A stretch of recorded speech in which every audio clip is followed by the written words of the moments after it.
eu queria falar de um caso que eu quase cheguei a admitir que eu estava passando por o nosso primeiro caso de cólica.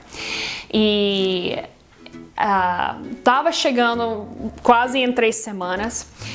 E várias vezes por semana a gente passava por isso. O bebê tinha 1 mês e pouco de vida, um mês para 1 mês e meio, e começou uns crises de choro, e a gente não entendia, e eu estava trabalhando algumas horas à noite, né, e o meu marido me ajudando com o bebê. Eu chegava em casa, era 1 da manhã, e o bebê daquele jeito, meu marido tipo, toma, eu não aguento mais.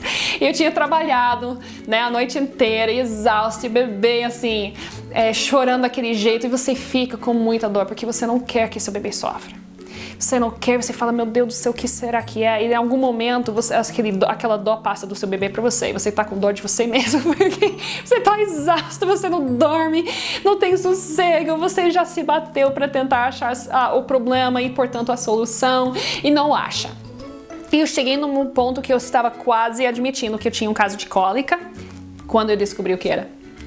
E, embora eu não possa falar assim, especificamente o que foi, mas, gente, eu tomei um susto quando eu descobri quão simples que era.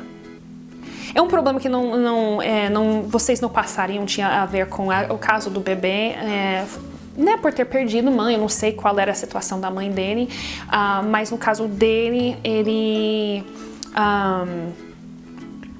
teve uns problemas emocionais. E quando ele recebeu aquele tipo de estímulo que ele precisava, uma conexão emocional, simplesmente parou. Parou naquela hora, parou naquela noite, parou naquela semana. E esse bebê nunca mais sofreu com essa cólica, né? Esses sintomas, esses choros, esses crises de choro. Gente, esse bebê ficou tão sossegado.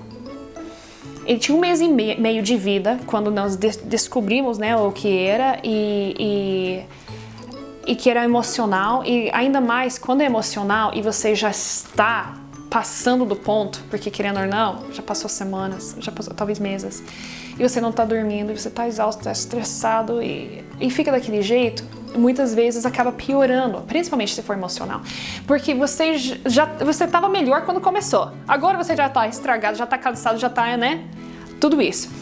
E no caso dele, ele acabou dormindo a partir daquela noite, daquela semana pelo menos. Ele acabou dormindo toda noite, a noite inteira, porque ele recebeu o que precisava.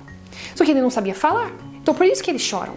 Então mesmo no caso que eu quase falei que eu tinha um bebê com cólica, que realmente, né, eu sei que é comum, não era nos outros bebês, mas talvez realmente até, né, na minha casa entrou, eu não queria admitir, mas eu não conseguia achar solução. Fui lá, tentei isso, tentei aquilo, tentei. Numa dessas tentativas, por não aceitar como aceitável, por não aceitar como comum, é comum, normal, né? Por não aceitar na minha casa, por eu não aceitar, eu não parava de tentar uma coisa, tentar outra.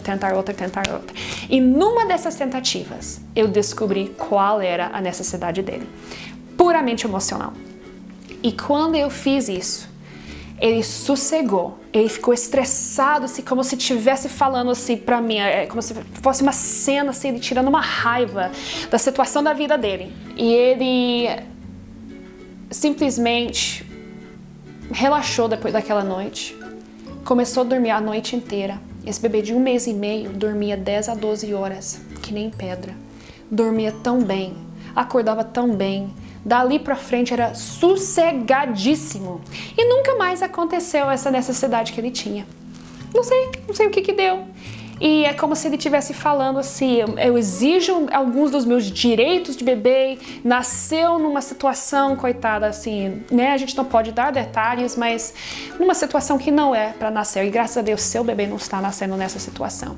Então, não desista de tentar procurar o que é. O médico, infelizmente, muitas vezes não consegue solucionar para você e ver a bebê, né, durante uma consulta, uma vez no mês só. Então, se não for algo médico, ele não vai saber. Mas os pais, né, tentam isso, tentam aquilo, e você segue a sua seguir as ideias que vêm. Muitas vezes até mesmo, né, se você é cristão, muitas vezes você é o próprio Espírito Santo pode te direcionar essa área, porque é isso que ele faz. Então, você pergunta para Deus, Deus me mostra o que eu posso fazer. Eu não quero que ele sofra, que ela sofra, né? E se você conseguir me mostrar alguma solução, eu faço o que for necessário.